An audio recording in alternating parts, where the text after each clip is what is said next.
ಎಲ್ರಿಗೂ ನಮಸ್ಕಾರ. ನೀವು ನೋಡ್ತಾ ಇದ್ದೀರಾ ಟಿವಿ ವಿಕ್ರಮ. ಸೋಲಾಕ್ ಅರ್ಪಿಸುವ ಸ್ಪಾಟ್ಲೈಟ್ ಕಾರ್ಯಕ್ರಮಕ್ಕೆ ಸ್ವಾಗತ. ನಾನು ಮುಮ್ತಾಜ್ ಅಬ್ದುಲ್ ನೆಲ್ಲೆಡ್ಕ. ವೀಕ್ಷಕರೇ, ನಮ್ಮ ಭಾರತಕ್ಕೆ ಈ CAA ಅಂದ್ರೆ ಸಿಟಿಜನ್ಶಿಪ್ ಅಮೆಂಡ್ಮೆಂಟ್ ಆಕ್ಟ್, ಅದೇ ರೀತಿಯಲ್ಲಿ NRC national register of citizens, ಇದು ಎಷ್ಟು ಮುಖ್ಯ ಅನ್ನುವಂಥದ್ದು ಅರ್ಥ ಆಗಬೇಕು ಅಂತ ಅಂದ್ರೆ ಒಂದು ಬಾರಿ ಬಾಂಗ್ಲಾದೇಶದಲ್ಲಿ ನಡೀತಾ ಇರುವಂತಹ ಹಿಂದೂಗಳ ಮೇಲಿನ ಆ ಹಿಂಸಾಚಾರವನ್ನು ನೀವು ಗಮನಿಸಲೇಬೇಕು. ಬಾಂಗ್ಲಾದೇಶದಲ್ಲಿ ಇವತ್ತು ಹಿಂದೂಗಳ ಮೇಲೆ ನಡೀತಾ ಇರುವಂತಹ ಆ ಹಿಂಸಾಚಾರ ಆಗಿರಬಹುದು, ಅವರನ್ನ ನಡೆಸಿಕೊಳ್ತಾ ಇರುವಂತಹ ರೀತಿ ಆಗಿರಬಹುದು, ಇವೆಲ್ಲವನ್ನ ನೋಡಿದ್ರೆ ನಿಜವಾಗ್ಲೂ ಬಹಳ ಬಹಳ ಬಹಳ ಸಂಕಟ ಆಗುತ್ತೆ. ಆದ್ರೆ ನನ್ನ ಪ್ರಶ್ನೆ ಒಂದೇ, ಈಗ ಈ ಹ್ಯೂಮನ್ ರೈಟ್ಸ್ ಅವರು ಎಲ್ಲಿದ್ದಾರೆ? ಈ ಮಾನವೀಯತೆ, ಮನುಷ್ಯತ್ವ ಇವುಗಳ ಬಗ್ಗೆ ಬೋಧನೆಯನ್ನು ಮಾಡೋರು ಈಗ ಎಲ್ಲಿದ್ದಾರೆ? All ice on Rafah, all ice on Palestine ಅಂತ ಹೇಳಿದವರು ಈಗ ಎಲ್ಲಿ ಇದ್ದಾರೆ? ಎಲ್ಲಿ ಕಾಣೆ ಆಗಿ ಹೋದ್ರು?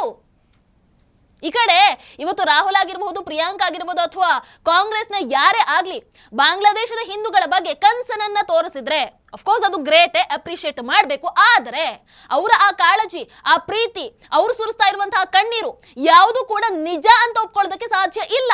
ಯಾಕೆ ಅಂತ ಅಂದ್ರೆ CAA ವಿಚಾರದಲ್ಲಿ ಇವರುಗಳ ಡಬಲ್ ಸ್ಟ್ಯಾಂಡರ್ಡ್ ನಿಮಗೆ ನೆನಪಿದೆಯಾ? ಲೋಕಸಭೆಯಲ್ಲಿ ಅದೇ ರೀತಿ ರಾಜ್ಯಸಭೆಯಲ್ಲಿ ಭಾರಿ ಬಹುಮತದ ಜೊತೆಗೆ ಆ ಕಾನೂನು ಅಂಗೀಕಾರ ಆದಾಗ್ಲೂ ಕೂಡ ಇದೇ ಕಾಂಗ್ರೆಸ್ ಗ್ಯಾಂಗ್ ಪ್ರತಿ ಒಂದು ವೇದಿಕೆಯಲ್ಲಿ ನಿಂತು ಕೂಗಿ ಕೂಗಿ ವಿರೋಧವನ್ನು ವ್ಯಕ್ತಪಡಿಸಿದ್ರು. ಪ್ರಧಾನಮಂತ್ರಿ ಮೋದಿಜಿ ಸರ್ಕಾರ ಶೋಷಣೆಗೆ ಒಳಗಾಗಿರುವಂತಹ ಹಿಂದೂಗಳನ್ನ ರಕ್ಷಣೆ ಮಾಡೋದಕ್ಕೆ CAA ಅನ್ನ ತಂದಾಗ ಇದೇ ಕಾಂಗ್ರೆಸ್ನವರಲ್ವಾ ಅವತ್ತು ವಿರೋಧವನ್ನು ಮಾಡಿದ್ದು? ಇದೇ ಕಾಂಗ್ರೆಸ್ನವರು ಜನರನ್ನ ಪ್ರಚೋದನೆ ಮಾಡಿ ತಪ್ಪು ಮಾಹಿತಿಯನ್ನ ಕೊಟ್ಟು ಸಾರ್ವಜನಿಕ ಆಸ್ತಿಯನ್ನ ಧ್ವಂಸಗೊಳಿಸ್ತಾರೆ. ಇಲ್ಲಿ ದಾರಿ ತಪ್ಪಿಸಿದ್ರ ಅನ್ನುವಂಥದ್ದನ್ನ ಇನ್ನಷ್ಟು ಸ್ಪೆಸಿಫಿಕ್ ಆಗಿ ಹೇಳಬೇಕಾಗತ್ತೆ ಮತ್ತೊಮ್ಮೆ. ಯಾಕೆ ಅಂತಂದ್ರೆ ಕಾಂಗ್ರೆಸ್ನವರು ಮುಖ್ಯವಾಗಿ ದಾರಿ ತಪ್ಪಿಸಿದ್ದು ಮುಸಲ್ಮಾನರದ್ದು. ಅವತ್ತು ಹಿಂದೂಗಳ ನೋವಿಗೆ ಮಿಡಿಯದಂತಹ ಹೃದಯ, ಅವರ ಹೃದಯ ಇವತ್ತು ಹೇಗೆ ಮಿಡಿಯೋದಕ್ಕೆ ಸಾಧ್ಯ? ಹಾಗಾಗಿ ಕಾಂಗ್ರೆಸ್ಸಿನ ಆ ಹಿಂದೂ ವಿರೋಧಿ ಮನೋಭಾವವನ್ನ ನಾವುಗಳು ನೋಡಿರೋದ್ರಿಂದ ಇವತ್ತು ಆ ಮೊಸಳೆ ಕಣ್ಣೀರನ್ನ ನಂಬೋದಕ್ಕೆ ಸಾಧ್ಯ ಆಗ್ತಾ ಇಲ್ಲ. ವೀಕ್ಷಕರೇ, ಬಾಂಗ್ಲಾದೇಶದ ಜನಸಂಖ್ಯೆಯಲ್ಲಿ 22% ಇದ್ದಂತಹ ಹಿಂದೂಗಳು ಈಗ ದಶಕಗಳ ಆ ಹಿಂಸಾಚಾರ ಆಗಿರಬಹುದು, ದಶಕಗಳ ದಮನದಿಂದಾಗಿರಬಹುದು, ಇವೆಲ್ಲದರ ಪರಿಣಾಮವಾಗಿ ಇವತ್ತು 8%ಕ್ಕಿಂತಲೂ ಕಡಿಮೆ ಆಗಿದೆ. ಆ ಕಡೆ ಭೂಮಿ ಕಬಳಿಕೆ, ಈ ಕಡೆ ಬಲವಂತದ ಮತಾಂತರ, ಮನುಷ್ಯತ್ವನೇ ಇಲ್ಲದಂತ ಹತ್ಯೆ, ಇವೆಲ್ಲವೂ ಕೂಡ ನಿರಂತರವಾಗಿ ಅಂದ್ರೆ ಒಂಥರ ಯಾವುದೇ ತಡೆ ಇಲ್ಲದೆ ನಡ್ಕೊಳ್ತಾನೆ ಬರ್ತಾ ಇದೆ. ಇಲ್ಲಿ ಎಂತಹ ವಿಪರ್ಯಾಸ ನೋಡಿ, ಮುಸಲ್ಮಾನರು 30% ಇದ್ರೆ ಅವರು ಅಲ್ಪಸಂಖ್ಯಾತರಾಗಿರ್ತಾರೆ, ಅವರು ಅಪಾಯದಲ್ಲಿ ಇರ್ತಾರೆ, ಅವರನ್ನ ಕಾಪಾಡಬೇಕು ಅನ್ನುವಂತಹ ಮನಸ್ಥಿತಿ ನಿರ್ಮಾಣ ಮಾಡಲಾಗುತ್ತೆ. ಅದೇ ಅವರು 60% ಆದಾಗ ಆಗ್ಲೂ ಕೂಡ ಅವರು ಅಲ್ಪಸಂಖ್ಯಾತರಾಗಿ ಇರ್ತಾರೆ, ಆಗ್ಲೂ ಅವರು ಅಪಾಯದಲ್ಲೇ ಇರ್ತಾರೆ. ಆಗ ಅವರು ವೋಟ್ ಬ್ಯಾಂಕ್ ಆಗಿ ಪರಿವರ್ತನೆ ಆಗಿಬಿಡ್ತಾರೆ. ಸೊ ಅದನ್ನ ಅವರು ಬಳಸ್ಕೊಂಡು ಏನ್ ಮಾಡ್ತಾರೆ, 70% ಆದಾಗ ಅದೇ ಮುಸಲ್ಮಾನರು ಇಷ್ಟು ದಿನ ಅಪಾಯದಲ್ಲಿ ಇದ್ದೀವಿ ಅಂತ ಹೇಳಿದಂಥವ್ರು ದೇಶಕ್ಕೆ ಅಪಾಯವನ್ನ ತಂದೊಡ್ತಾರೆ. ಅವರು ಇರುವಂತಹ ದೇಶ ಇಸ್ಲಾಮಿಕ್ ದೇಶ ಆಗಿ ಬದಲಾಗಿಬಿಡುತ್ತೆ. ಅವರ ಹೊರತಾಗಿ ಅಲ್ಲಿ ಇರುವಂತಹ ಪ್ರತಿಯೊಬ್ರು ಕೂಡ ಬದುಕೋದಕ್ಕೆ ಅರ್ಹರಲ್ಲ ಅನ್ನುವಂತಹ ನಿರ್ಧಾರಕ್ಕೆ ಅವರು ಬಂದು ನಿಂತು ಬಿಡ್ತಾರೆ. ಇದೇ ತಾನೇ ಪ್ರತಿ ಸಂದರ್ಭದಲ್ಲೂ ಕೂಡ ಆಗ್ತಾ ಇರುವಂತದ್ದು. ಈ ಮಾನಸಿಕತೆಯನ್ನ ಅದ್ ಹೇಗೆ ಹೋಗಲಾಡಿಸೋದು ನನಗಂತೂ ಅರ್ಥ ಆಗ್ತಾ ಇಲ್ಲ. ಅಂಡ್ ಇದು ಯಾವ ರೀತಿಯ ಮಾನಸಿಕತೆ ಗೊತ್ತಿಲ್ಲ. ವೀಕ್ಷಕರು, ಇದರ ಮಧ್ಯದಲ್ಲಿ ಅದನ್ನ ಯೂನುಸ್ ಅವರ ಬಂಡವಾಳ ಅಂತ ಹೇಳ ಅಥವಾ ಶಹಬಾಜ್ ಶರೀಫ್ ಬಂಡವಾಳ ಅಂತ ಹೇಳೋ ಗೊತ್ತಿಲ್ಲ, ಇಬ್ಬರ ಬಂಡವಾಳ ಕೂಡ ಬಯಲಾಗಿದೆ ಒಂಥರ. ಮೊದಲ ಒಂದು ವಿಡಿಯೋ ಇದೆ, ವಿಡಿಯೋವನ್ನು ನೋಡ್ಕೊಂಡು ಬನ್ನಿ.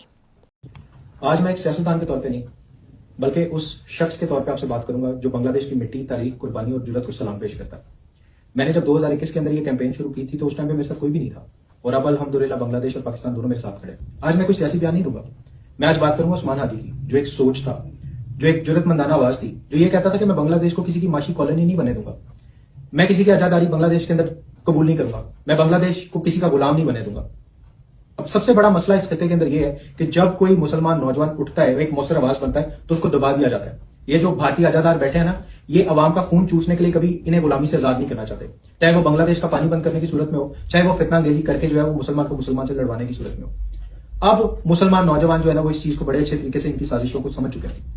अब पाकिस्तान और बांग्लादेश का बचा बचा जो है वो उस्मान हादी है। उस्मान हादी को तो शहीद कर दिया, लेकिन उसकी सोच को शहीद नहीं कर सके।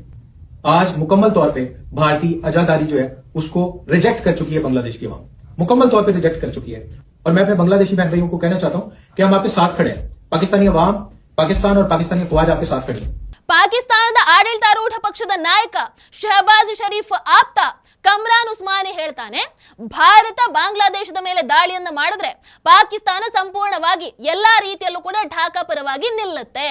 ಅಂದ್ರೆ ಪಾಕಿಸ್ತಾನ ಬಾಂಗ್ಲಾದೇಶದ ಯೂನುಸ್ ಜೊತೆಗೆ ಗಟ್ಟಿಯಾಗಿ ನಿಂತಿದೆ ಅಂತ ಅರ್ಥ.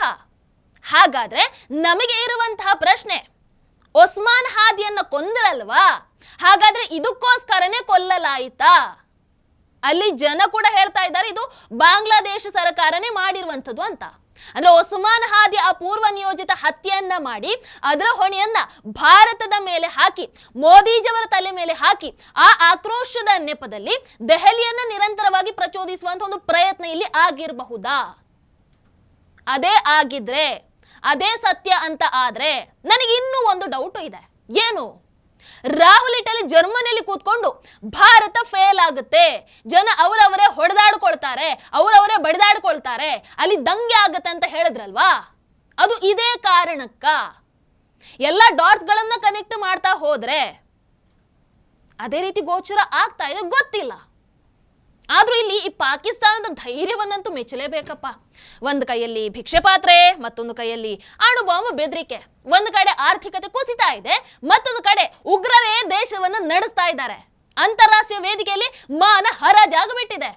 ಆದರೂ ಇನ್ನು ಗಜವಾ ಎ ಹಿಂದ್ ಕನಸನ್ನ ಕಾಣ್ತಾ ಇದ್ದಾರಲ್ವಾ ಭಿಕ್ಷುಕ ರಾಷ್ಟ್ರ. ಎಷ್ಟಿರ್ಬೇಡ ನಿಮ್ಮ ಧೈರ್ಯ.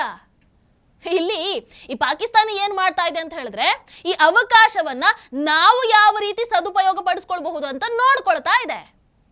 ಆದ್ರೆ ಯೂನುಸ್ ಒಂಥರ ಆ ಕಡೆನೂ ಇದ್ದಾರೆ, ಈ ಕಡೆನೂ ಇದ್ದಾರೆ ಅನ್ನೋ ತರ ಇಲ್ಲಿ ಗೋಚರ ಆಗ್ತಾ ಇದೆ. ಯಾಕಂದ್ರೆ ಭಾರತದ ಜೊತೆಗೆ ಸಂಬಂಧವನ್ನ ಕಾಪಾಡ್ಕೊಳ್ಳುವಂತಹ ಪ್ರಯತ್ನದಲ್ಲಿ ಅವರು ಇದ್ದ ಹಾಗೆ ಕಾಣಿಸ್ತಾ ಇದ್ದಾರೆ. ಯಾಕಂದ್ರೆ ಅನ್ನ ಬೇಕಲ್ವಾ? ಎಸ್, ಆಹಾರ ಸಂಗ್ರಹ ಕಡಿಮೆ ಆಗ್ತಾ ಇರೋದ್ರಿಂದ, ಅದೇ ರೀತಿಯಲ್ಲಿ ದುಬಾರಿ ಆಗ್ತಾ ಇರೋದ್ರಿಂದ ಬಾಂಗ್ಲಾದೇಶ ಮತ್ತೆ ಭಾರತವನ್ನ ರಿಯಾಯಿತಿ ದರದಲ್ಲಿ ನಮಗೆ ದಯವಿಟ್ಟು 50,000 ಟನ್ ಅಕ್ಕಿಯನ್ನು ನೀಡಿ ಅಂತ ಮನವಿ ಮಾಡಿದೆಯಂತೆ. ಇದಕ್ಕೂ ಮೊದಲು 2024 ಅದೇ ರೀತಿ, ಅಂದ್ರೆ ಈ ಡಿಸೆಂಬರ್ಗೂ ಮೊದಲು 2025ರಲ್ಲಿ ಕೂಡ ಬಾಂಗ್ಲಾದೇಶ ಇದೇ ರೀತಿಯಾದಂತಹ ಮನವಿಯನ್ನ 2 ಬಾರಿ ಮಾಡಿತ್ತಂತೆ. ಇಲ್ಲಿ ನಿಮಗೆ ಏನ್ ಅನ್ಸುತ್ತೆ? ಬಾಂಗ್ಲಾದೇಶದಲ್ಲಿ ಹಿಂದೂಗಳ ಮಾರಣ ಹೋಮ ನಡೀತಾ ಇರುವಂತಹ ಈ ಸಂದರ್ಭದಲ್ಲಿ ಭಾರತ ಬಾಂಗ್ಲಾದೇಶಕ್ಕೆ ಅಕ್ಕಿಯ ನೆರವನ್ನ ಕೊಡಬೇಕಾ ಬೇಡವಾ? ನಿಮಗೇನನ್ಸುತ್ತೆ ದಯವಿಟ್ಟು ಹೇಳಿ. ವೀಕ್ಷಕರು, ಇದು ಕೇವಲ ವಾಣಿಜ್ಯ ಅಥವಾ ಆಹಾರ ನೆರವು ಅನ್ನುವಂತಹ ಪ್ರಶ್ನೆನೇ ಅಲ್ಲ. ಇದು ರಾಷ್ಟ್ರೀಯ ಹಿತ ಆಗಿರಬಹುದು, ಮಾನವೀಯತೆ ಆಗಿರಬಹುದು, ಅದೇ ರೀತಿಯಲ್ಲಿ ಹಿಂಸೆಗೆ ಒಳಗಾಗ್ತಾ ಇರುವಂತಹ ಹಿಂದೂ ಅಲ್ಪಸಂಖ್ಯಾತರ ಸುರಕ್ಷತೆ ಕುರಿತಾದಂತ ಒಂದು ಪ್ರಶ್ನೆ ಇಲ್ಲಿ. ಹಿಂದೂಗಳ ಮೇಲೆ ನಿರಂತರ ದಾಳಿ, ಭೂ ಕಬಳಿಕೆ, ಬಲವಂತದ ಮತಾಂತರ, ಅಪರಾಧಿಗಳಿಗೆ ಶಿಕ್ಷೆ ಇಲ್ಲದಂತಹ ವಾತಾವರಣ, ಇಂತಹ ಕೆಟ್ಟ ಪರಿಸ್ಥಿತಿಯಲ್ಲಿ ಬಾಂಗ್ಲಾದೇಶ ಇವತ್ತು ನಿಂತಿರುವಾಗ, ಅಂದ್ರೆ ಹಿಂದೂಗಳ ವಿಚಾರದಲ್ಲಿ ಮನುಷ್ಯತ್ವನೇ ಇಲ್ಲದ ಇವತ್ತು ಬಾಂಗ್ಲಾದೇಶ ನಿಂತಿರುವಾಗ ಭಾರತ ನೆರವನ್ನ ಕೊಡಬೇಕಾ? ಇಲ್ಲಿ ಷರತ್ತು ಇಲ್ಲದೆ ಭಾರತ ಅಕ್ಕಿಯನ್ನು ಕೊಡೋದು ಅಂತಂದ್ರೆ ಅದು ನಿಜವಾಗ್ಲೂ ದೊಡ್ಡ ತಪ್ಪಾಗತ್ತೆ. ಮಾನವೀಯತೆ ಮುಖ್ಯ ಅಲ್ವಾ ಅಂತ ಕೇಳಿದ್ರೆ ಹೌದು, ಆದ್ರೆ ಯಾರಿಗೆ? ಅಲ್ಲಿ ಇರುವಂತಹ ಅಲ್ಪಸಂಖ್ಯಾತ ಹಿಂದೂಗಳ ಗಮನದಲ್ಲಿ ಇಟ್ಕೊಂಡು ನೋಡಿದ್ರೆ ಅಫ್ಕೋರ್ಸ್ ಮಾನವೀಯತೆ ಮುಖ್ಯ ಅಂತ ಅನ್ಸುತ್ತೆ. ಆದರೆ ಮನುಷ್ಯತ್ವನೇ ಇಲ್ಲದಂತಹ ಬಾಂಗ್ಲಾದೇಶ ಮುಸಲ್ಮಾನರನ್ನ ನೋಡಿದ್ರೆ ಈ ಮಾನವೀಯತೆ ಅನ್ನೋದೇ ಮರ್ತು ಹೋಗ್ಬಿಡುತ್ತೆ. ಹೊಟ್ಟೆ ಹಸಿವು ಅಂತ ಅಂದಾಗ ಕರೆದು ಅನ್ನವನ್ನ ಹಾಕಿದಂತಹ ಇಸ್ಕಾನನ್ನೇ ಬಿಡದಂತಹ ಅವರ ಮೇಲೆ, ಇಸ್ಕಾನನ್ನೇ ಸುಟ್ಟು ಹಾಕಿದಂತಹ ಅದೇ ಮುಸಲ್ಮಾನರ ಮೇಲೆ ಆ ಮಾನವೀಯ ಭಾವನೆ ಯಾರಿಗೂ ಕೂಡ ಮೂಡೋದಕ್ಕೆ ಸಾಧ್ಯ ಇಲ್ಲ. ಒಪ್ಕೊಳ್ತೀರಾ? ನಾವಿಲ್ಲಿ ನೆರವನ್ನು ಕೊಡ್ತೀವಿ ಅಂತಂದ್ರೂ ಕೂಡ ನಾವು ಒಳ್ಳೆ ರೀತಿಯಲ್ಲಿ ಅವಕಾಶವನ್ನ ಸದ್ಬಳಕೆ ಮಾಡ್ಕೊಳ್ಬೇಕು ಅನ್ನುವಂಥದ್ದು ನನ್ನ ಅಭಿಪ್ರಾಯ.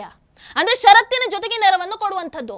ಇಲ್ಲಿ ಭಾರತ ಸ್ಪಷ್ಟವಾಗಿ ಹೇಳಬೇಕು, ಹಿಂದೂ ಅಲ್ಪಸಂಖ್ಯಾತರ ರಕ್ಷಣೆ ಇಲ್ಲಿ ಆಗಲೇಬೇಕು, ಅದಕ್ಕೆ ನಿರ್ದಿಷ್ಟವಾದಂತಹ ಕ್ರಮವನ್ನ ಕೈಗೊಳ್ಳಲೇಬೇಕು, ದಾಳಿಗಳ ತನಿಖೆ ಆಗಬೇಕು, ಅಪರಾಧಿಗಳಿಗೆ ಶಿಕ್ಷೆ ಆಗಲೇಬೇಕು, ಅಂತಾರಾಷ್ಟ್ರೀಯ ಒತ್ತಡವನ್ನೇ ಹೇರಿ ಈ ಷರತ್ತುಗಳನ್ನ ಒಪ್ಪಿದ್ರೆ ಮಾತ್ರ ನೆರವು ಕೊಡಬಹುದು ಭಾರತ. ಇಲ್ಲ ಅಂತಂದ್ರೆ ಅಂತಹ ಕಟ್ಟುಕರಿಗೆ ಯಾಕ್ರಿ ನೆರವನ್ನು ಕೊಡಬೇಕು? ನೋಡಿ, ಇಲ್ಲಿ ಭಾರತ ಏನು, ಭಾರತದ ತಾಕತ್ತೇನು, ಭಾರತ ಅಕ್ಕಿಯನ್ನ ಕೊಡದೇ ಇದ್ರೆ ತಮ್ಮ ಪರಿಸ್ಥಿತಿ ಏನಾಗುತ್ತೆ ಅನ್ನುವಂಥದ್ರ ಅರಿವು ಅವರಿಗೂ ಬಹಳ ಚೆನ್ನಾಗಿದೆ. ಅದಕ್ಕೋಸ್ಕರನೇ ಬಾಂಗ್ಲಾದೇಶದ ಹಣಕಾಸು ಸಲಹೆಗಾರ ಡಾಕ್ಟರ್ ಸಲೇಹುದ್ದೀನ್ ಅಹಮದ್ ಬಾಂಗ್ಲಾದೇಶದಲ್ಲಿನ ಮಧ್ಯಂತರ ಸರ್ಕಾರ ಭಾರತದಂತಹ ದೊಡ್ಡ ನೆರೆಯ ರಾಷ್ಟ್ರದ ಜೊತೆಗೆ ಕಹಿ ಸಂಬಂಧವನ್ನ ಬಯಸೋದಿಲ್ಲ, ಬದಲಾಗಿ ನವದೆಹಲಿ ಜೊತೆಗೆ ಸಂಬಂಧವನ್ನ ಬಲಪಡಿಸೋದಕ್ಕೆ ಬಯಸುತ್ತೆ ಅಂತ ಹೇಳಿದ್ದಾರೆ. ಅಂದ್ರೆ ಅವರಿಗೆ ಭಾರತದ ಅವಶ್ಯಕತೆ ಬಹಳಷ್ಟು ಇದೆ. ಹಾಗಿರುವಾಗ ಇದನ್ನ ಭಾರತ ಬಾಂಗ್ಲಾದೇಶದ ಹಿಂದೂಗಳ ಪರವಾಗಿ ಯಾಕೆ ಬಳಸ್ಕೊಳ್ಳಬಾರದು? ಬಳಸ್ಕೊಂಡ್ರೆ ಒಳ್ಳೇದನ್ನುವಂಥದ್ದು ನನ್ನ ಅನಿಸಿಕೆ. ಇಲ್ಲ ಅಂತಂದ್ರೆ ಅಂಥವರಿಗೆ ಅಕ್ಕಿಯನ್ನು ಕೊಡೋದು ಬಹಳ ತಪ್ಪು ಅನ್ನುವಂಥದ್ದು ನನ್ನ ಅಭಿಪ್ರಾಯ. ನಿಮ್ಮ ಅಭಿಪ್ರಾಯ ಏನನ್ನುವಂಥದ್ದನ್ನು ದಯವಿಟ್ಟು ತಿಳಿಸಿ. ವೀಕ್ಷಕರು, ಇನ್ನು ದೀದಿ ದರ್ಬಾರ್ ಹೇಗಿದೆ ನೋಡಿ. ಬಾಂಗ್ಲಾದೇಶದಲ್ಲಿ ದಿಪು ಚಂದ್ರದಾಸ್ ಅವರ ಕ್ರೂರ ಹತ್ಯೆ ವಿರುದ್ಧ ಪ್ರತಿಭಟನೆಯನ್ನು ನಡೆಸ್ತಾ ಇದ್ದಂತ ಹಿಂದೂಗಳ ಮೇಲೆ, ಅದೇ ರೀತಿ ಸಾಧುಗಳ ಮೇಲೆ ಕೋಲ್ಕತ್ತಾ ಪೊಲೀಸರು ಲಾಠಿ ಚಾರ್ಜ್ ಅನ್ನ ಮಾಡ್ತಾರೆ. ಇಲ್ಲಿ ದೀದಿಕೋಟೆಯಲ್ಲಿ ಪ್ಯಾಲೆಸ್ತೀನರ ಪರವಾಗಿ ಪ್ರತಿಭಟನೆ ಮಾಡಬಹುದು, ಅದಕ್ಕೆ ಯಾವುದೇ ನಿರ್ಬಂಧ ಇಲ್ಲ. ಆದರೆ ಹಿಂದೂಗಳಿಗೋಸ್ಕರ ಪ್ರತಿಭಟನೆ ಮಾಡೋದಕ್ಕೆ ಅವಕಾಶ ಇಲ್ಲ. ಇದನ್ನ ಡಬಲ್ ಸ್ಟ್ಯಾಂಡರ್ಡ್, ಹಿಂದೂ ವಿರೋಧಿ ನೀತಿ ಅಂತ ಹೇಳಿದೆ ಮತ್ತಿನ್ನೇನು ಹೇಳ್ಬೋದು ನೀವೇ ಹೇಳಿ. ವೀಕ್ಷಕರು, ಪ್ರತಿ ಬಾರಿ ನಾವು ಬಾಂಗ್ಲಾದೇಶದಂತಹ ಘಟನೆಗಳನ್ನು ನೋಡ್ತಾನೆ ಇರ್ತೀವಿ, ಆದ್ರೆ ಎಚ್ಚೆತ್ಕೊಳ್ಳೋದೇ ಇಲ್ಲ. ಯಾಕಂತಂದ್ರೆ ನಾವು ಅದು ಅಲ್ಲಿ ಅಲ್ವಾ, ಅದು ಇಲ್ಲಿ ಅಲ್ವಾ, ನಮಗೆ ಹಾಗೆ ಆಗಲ್ಲ ಅಂತ ಸುಮ್ಮನಾಗ್ಬಿಡ್ತೀವಿ.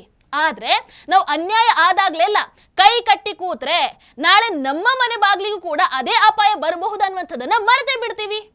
ನಮ್ಮ ಮನೆ ಬಾಗಿಲಿಗೆ ಅಪಾಯ ಬಂದ ಮೇಲೆ ನಾವು ಎಚ್ಚೆತ್ತುಕೊಂಡ್ರೂ ಕೂಡ ಏನು ಪ್ರಯೋಜನ ಇರಲ್ಲ. Prevention is better than cure ಅಂತ ಹೇಳ್ತಾರಲ್ವಾ, ಹಾಗೆ ನಾವು ಎಚ್ಚೆತ್ಕೊಳ್ಬೇಕು, ಧ್ವನಿಯನ್ನ ಎತ್ತಲೇಬೇಕು.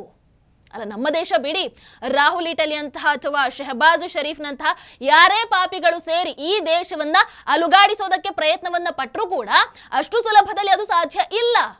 ಯಾಕೆ ಅಂತಂದ್ರೆ ನಮ್ಮ ಪ್ರಜಾಪ್ರಭುತ್ವ ಅಷ್ಟು ಗಟ್ಟಿ ಇದೆ, ಮೋದಿಜಂತಹ ಪ್ರಧಾನಿಗಳಿದ್ದಾರೆ, ನಮಗೆ ನಮ್ಮ ಹೆಮ್ಮೆಯ ಸೇನೆ ಇದೆ. ಹಾಗಿರುವಾಗ ಅದಷ್ಟು ಸುಲಭ ಅಲ್ಲ.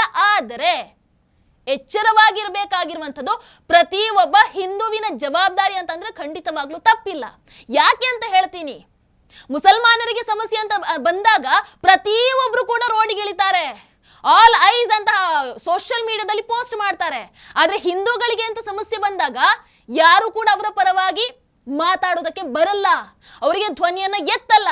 ಹಾಗಾಗಿ ಹಿಂದೂಗಳು ಎಚ್ಚರವಾಗಿ ಇರಬೇಕಾಗಿರುವಂಥದ್ದು ಜವಾಬ್ದಾರಿ ಅಂತ ನಾನು ಹೇಳಬಲ್ಲೆ. ನೀವೇನಂತೀರ ದಯವಿಟ್ಟು ಕಾಮೆಂಟ್ ಮಾಡಿ ತಿಳಿಸಿ. ನಮಸ್ಕಾರ. ಟಿವಿ ವಿಕ್ರಮ, ದೇಶ ನಿಮ್ಮ ಕೈಯಲ್ಲಿ. ಈ ಕಾರ್ಯಕ್ರಮ ನಿಮಗೆ ಇಷ್ಟ ಆಗಿದ್ದಲ್ಲಿ ಲೈಕ್, ಶೇರ್ ಹಾಗೂ ಕಮೆಂಟ್ ಮಾಡಿ. ಟಿವಿ ವಿಕ್ರಮದ ಕಾರ್ಯಕ್ರಮಗಳನ್ನು ನಿರಂತರವಾಗಿ ವೀಕ್ಷಿಸಲು ಸಬ್ಸ್ಕ್ರೈಬ್ ಮಾಡಿ, ಬೆಲ್ ಐಕನ್ ಒತ್ತಿ.